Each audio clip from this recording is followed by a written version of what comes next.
네, 안녕하십니까. 방금 소개 말씀드린 임경석입니다.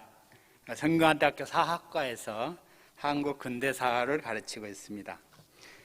제가 오늘 여러분에게 말씀드릴 주제는 상해 황포탄 의거 얘기입니다. 특히 그 중에서 김익상이 어떤 역할을 했는지, 그리고 어떤 사람인지 좀 이렇게 해설을 해달라, 소개를 해달라. 김익상이 어떤 분이냐? 김익상은 의열투사인데 남다른 그런 특정한 점이 있습니다. 어떤 점에서 그런가? 여러분, 의열투쟁이라는 게 뭡니까? 다른 어떤 종류의 투쟁하고 달리 내부의 결의 정도가 매우 비상하게 갖춰져야만이 가능한 그런 투쟁입니다. 다시 말해서 적에게 타격을 가하되 타격을 가하는 나도 죽기를 각오해야만이 가능한 그런 투쟁 형태죠. 다시 말해서 자기를 희생해서 공공의 선을 실현하겠다고 하는 그런 결심이 필요한 그런 운동 형태예요. 따라서 그 어떤 의열투쟁 참가자들도 대개 횟수로 말하자면 의열투쟁은 한 번 하는 겁니다. 왜? 한 번 해서 실패하든 성공하든 결국은 목숨을 바쳐야 되기 때문이에요. 그런데 말이죠, 김익상 선생은 2번 그러한 결심을 하신 분이에요. 그래서 우리 독립운동 사상에 대단히 이채롭고 특이한 그런 위치를 점하시는 분이라고 할 수 있습니다.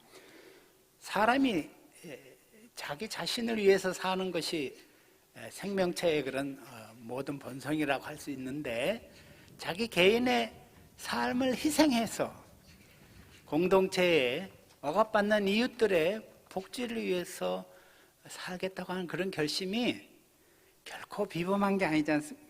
범상한 게 아니지 않습니까? 이 김익상이 첫 번째 그런 결심을 한 것은 1921년에 9월 12일에 있었던 총독부 청사 폭탄 투척 사건입니다. 이 사건은요, 총독부가 중앙청에 있었던 총독부가 아니고 1921년에는 남산 밑에 있었습니다. 외성대라고 부르던 남산 밑에 중앙정보부 있던 자리죠. 거기에 총독부가 있을 때 그 총독부의 비밀리에 잠입을 해서 대낮에 무려 폭발탄을 2발이나 터뜨린, 2번 터뜨렸으나 결국 그러한 2발을 던졌는데 한 발만 터뜨렸다는. 근데 이제 중요한 점은 식민지 통치의 핵심 권부 내에서 그것도 대낮에 불의의 그런 폭탄 공격을 받은 것이죠. 정말 놀라운 일입니다. 그런데 더 놀라운 것은 범인이 잡히지 않았습니다. 김익상 선생은 일본어를 대단히 잘하셨던가 봐요. 일본어를 대단히 잘해서 폭탄을 투척하고 빠져나오면서 헌병과 그리고 경찰들이 현장에 막 몰려오는 상황을 목격을 했을 때 도망가는 게 아니라 긴급하게 현장에서 그렇게 얘기를 했대죠. 2층에 올라가면 대단히 위험하니까 조심해야 된다고 이렇게 격려를 하면서 유유히 빠져나왔다고 합니다. 일본어가 대단히 능해서 중국 신의지를 통해서 철도편으로 서울로 잠입해 들어올 때도 당시 철도를 이용하는 건 대단히 위험한 일이었는데요. 그때도 그 어린 아들을 데리고 여행하는 일본인 젊은 여성에게 접근을 해서 친숙한 대화를 통해 가지고 끊임없이 이야기를, 정다운 이야기를 하면서 열차를 이동을 했대죠. 그래서 철도 경찰로부터 그 어떤 의심을 받지 않고 유유히 폭탄을 운반하는 데 성공했다는 그런 일화를 가질 정도로 일본어가 능숙했던가 봅니다.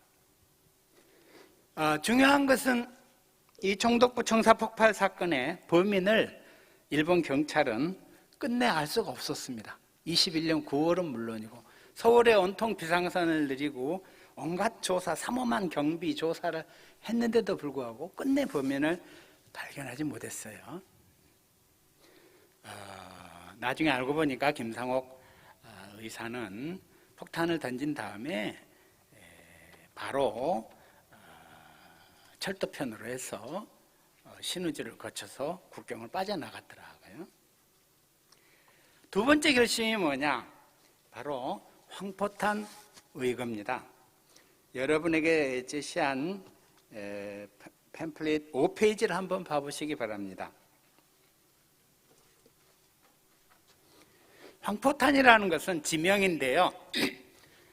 광물이 누렇던가 봐요. 그래서 황포강이라고 부르는데, 탄이라는 건 여울탄입니다. 강 밑바닥에 돌멩이나 바위가 있어서 물이 이렇게 굽이치면서 흐르는 곳, 그런 곳인데, 그것이 준설 작업을 통해서 그림에 보이는 바와 같이 큰 배들이 드나드는 그런 항구, 강인데도 불구하고 저반 시설이 이렇게 갖춰진 항구 역할을 하는 것을 황포탄이라고 불렀습니다. 오늘날에도 상해에 가면은 있습니다. 오늘날에는 명칭이 바뀌었죠. 한자로 외탄, Y탄이라고 부르는 것이 1920년대는 황포탄이라고 불렀습니다. 바로 그곳에 일본 육군 대장 다나카 게이치가 필리핀에 미국 총독을 회견하고 상해 천진을 거쳐서 일본으로 되돌아간다고 하는 것이 신문에 보도가 됐습니다. 그래서 그 신문 보도를 접하고 의열단에 비밀 회의가 있었죠. 이것을 기회를 포착을 하자. 그래서 여러 가지 다각적인 조사 끝에 3월 28일 날 오후 3시 30분에 배가 황포탄 부두에 도착한다는 첩보를 확인을 했습니다. 그래서 내부에서 긴급 회의가 열렸죠. 이 기회를 놓치지 말자. 왜냐하면 다나카 게이츠는 일본 군부 내에 양대 파벌이 있는데 그 중에 하나가 조슈벌이고 또 하나가 사스마 벌입니다. 이 조슈벌의 핵심 지도자예요. 그래서 이번 기회를 놓치지 말고 다나카 게이츠를 처형을 하자. 안중근 의사가 이토 히로부미를 처형한 그것과 같은 맞먹는 정치적 의의가 있겠다, 이렇게 판단을 했던 것이죠. 실제로 이 다나카 게이츠는 이때 저격 대상이 돼서 결국은 천행이 목숨을 살려서 나중에 일본 총리까지 지냈습니다. 그만큼 거물이었어요. 6페이지 한번 봐보시겠습니까? 거기 작은 지도가 있는데요. 이 황포탄 저격에 참가한 의열단 인사는 3사람입니다. 제1선은 오성년 의사가 맡았어요. 23살, 젊어요.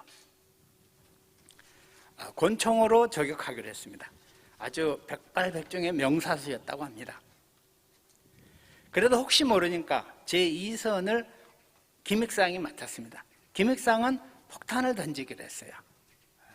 그리고 피스톨도, 육혈포도 같이, 권총도 같이 휴대를 했죠.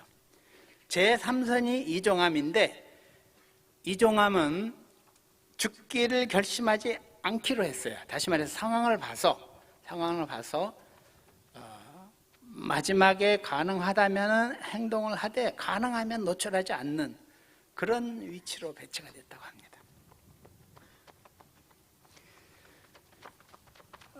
예정된 시간에 다나카 게이츠가 도착을 했을 때 백발백중 명사수 오성윤이 정확하게 저격을 했대요. 그런데 앞불사, 그 당시 세계 일주 여행을 다니던 미국인 여행단의 젊은 부인이, 스나이더 부인이 급하게 하륙하는 과정에서 정말 간발의 차이로, 정말 우연이죠, 급하게 다나카 게이지 앞을 지나다가 그 총탄을 맞습니다.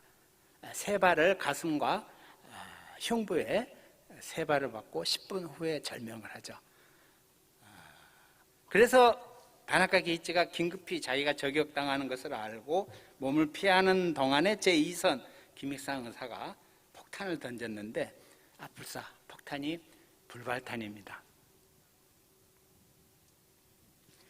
그때 상해에서 간행된 독립신문에 보면 이 김익상이 던졌던 폭탄이 불발된 거에 대해서 그것을 정말 가슴 아파하는 그런 시가 게재되어 있습니다. 타나 폭발타나 하는 그런 시가 있습니다. 그래서 김익상의 품에 지니고 있던 권총으로 저격을 시도했는데 이미 상황이 급변된 상태라서 정확하게 맞출 수가 없었다고 합니다. 그래서 두 사람은 이제 상황이 아수라장이 됐겠죠. 혼란스럽고 사람이 쓰러지고 총알이. 그래서 현장에서 도주하기로 결심을 했는데, 자 보십시오.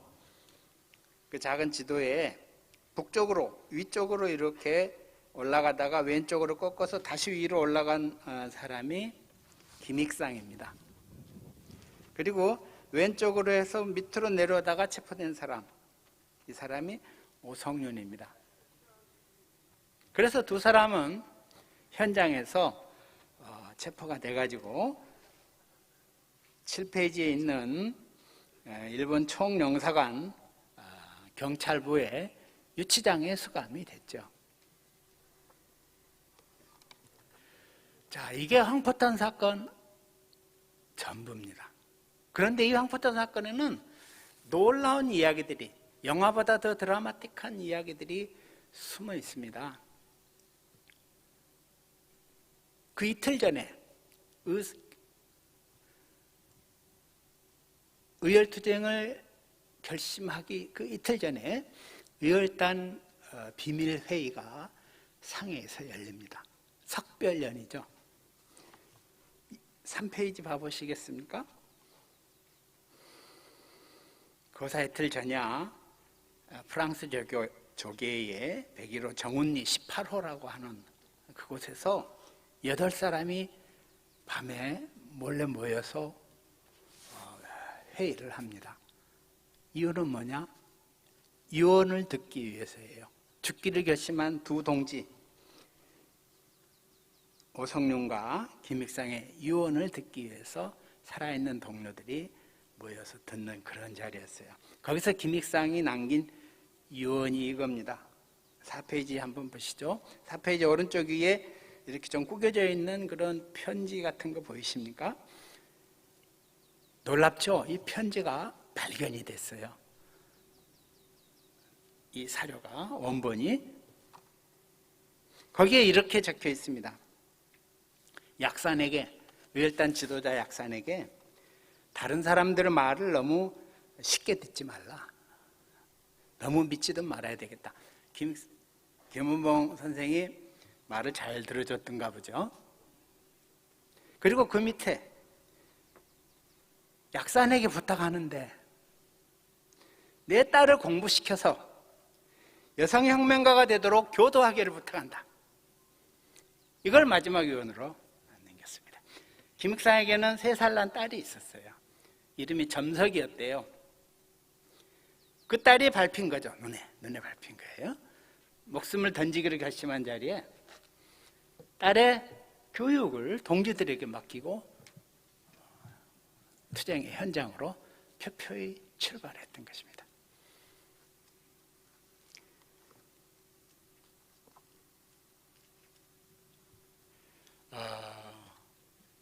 그 밑에 보면은 오성윤도 같은 얘기를 했어요. 오성윤은 약산에게 특별히 부탁하는 것은 내게 두 아우가 있는데 두 아우를 우리와 뜻이 같은 사람이 되도록 인도해 주기 바란다. 교육시켜달라는 얘기죠. 내가 목숨을 버리게 되면 내 동생과 내 어린 딸이 제대로 교육받고 제대로 자랄 수 있는 기회가 박탈당할 텐데 그것을 동지들이 돌봐달라. 라고 얘기를 한 것이죠.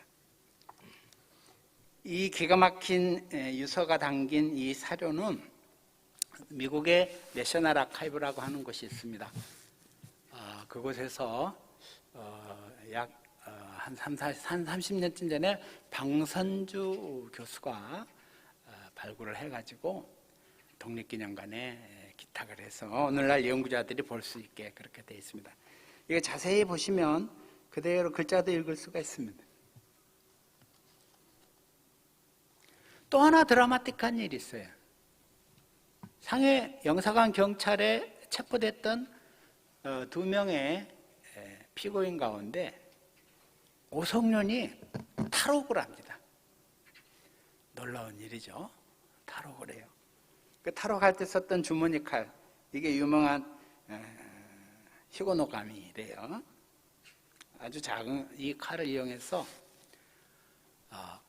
감방에 같이 수감됐었던 일본인 잡범하고 협력을 해가지고 둘이 같이 탈옥하는 놀라운 그런 드라마들이 있습니다. 그 후에 그러면 어떻게 됐느냐? 김익상은요, 일본 재판을 받고 사형 선고를 받았어요. 죄가 여럿이죠. 조선 총독부에 투탄했죠. 그 다음에 일본군 육군 대장 암살하려고 총을 쐈죠. 사형 선고를 받았습니다. 사형 선고를 받았는데 일본 나가사키 지방재판소에서 형을 받았어요. 재판을 했어요. 그래서 형무소도 이 서대문 구치소가 아니라 일본에 있는 나가사키, 구마모토, 그 다음에 가고시마 형무소를 이렇게 전전하는 그런 방식으로 수용을 했는데, 일본 천황이 즉위하고 그 다음에 일본 황태자가 뭐 결혼을 하고 이런 것 등등의 은사조치, 특사조치가 있어서 3번에 걸쳐서 형이 감형이 돼서 13년간 실형을 받았습니다. 그래서 1936년에 형기를 마치고 출감을 했어요. 자, 출감을 했는데 가족이 누군가? 아까 그 어린 딸을 부탁한다고 그랬죠? 오전에 우리가 김익상 본적지터라고 하는 것이 김익상 선생이 결혼을 해가지고 신혼살림을 차린 것입니다. 신혼살림을 차린 것인데 자기 집은 아니고 셋집이었어요. 그 셋집에서 어린 딸을 낳고 오손도손, 중국에 망명하기 전에는 그 집에 있으면서 광성 연초회사 기계 직공으로 일을 했던 사람이에요. 그런데 1921년에 연초 전매제도, 담배 전매제도가 시행이 되면서 김익상이 만주에 있는 봉천에 지사를 설치를 하는데 파견이 됩니다.